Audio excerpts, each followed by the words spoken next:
ជំរាបសួរបងប្អូនទាំងគ្នាថ្ងៃនេះខ្ញុំមកត្រាំផ្លែព្រីងត្រាំផ្លែព្រីងមកត្រាំស្រារសជាតិផ្លែព្រីងបងប្អូនបាទនេះស្រារបស់យើងអានេះយើងយកលេខ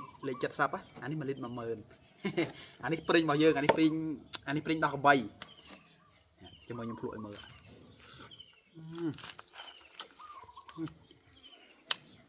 ងាញ់បងប្អូនអូយតោះឥឡូវយើងមកហាត់បាយយូរយើងទៅត្រាំទាំងអស់គ្នាទីធ្វើងាយបងប្អូនអត់ងាយបាក់យើងគ្រាន់តែបេះព្រីងមកហើយយើងយកមកដាក់ក្នុងកែវនេះមកបាទ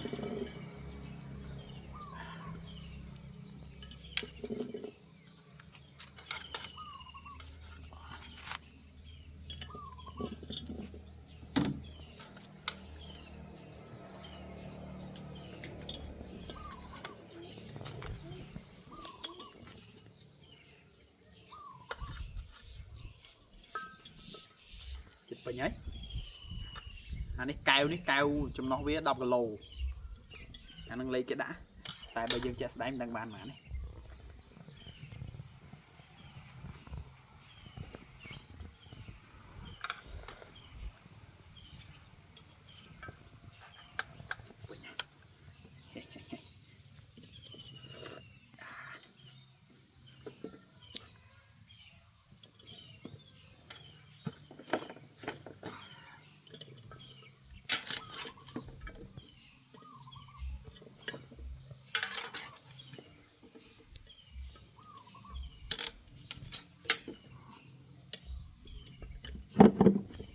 ដាក់ឲ្យធំប៉ុណ្ណេះបាទពី3វ៉ែchứ bạn này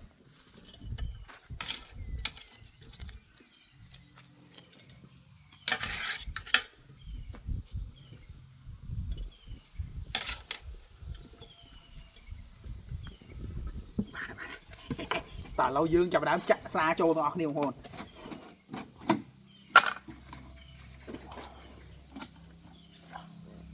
ủa mùi đã co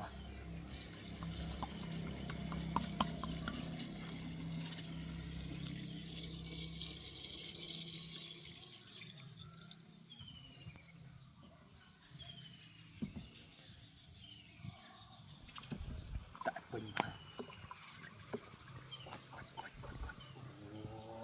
coi mổ luôn nè không ao crab một ôi đã co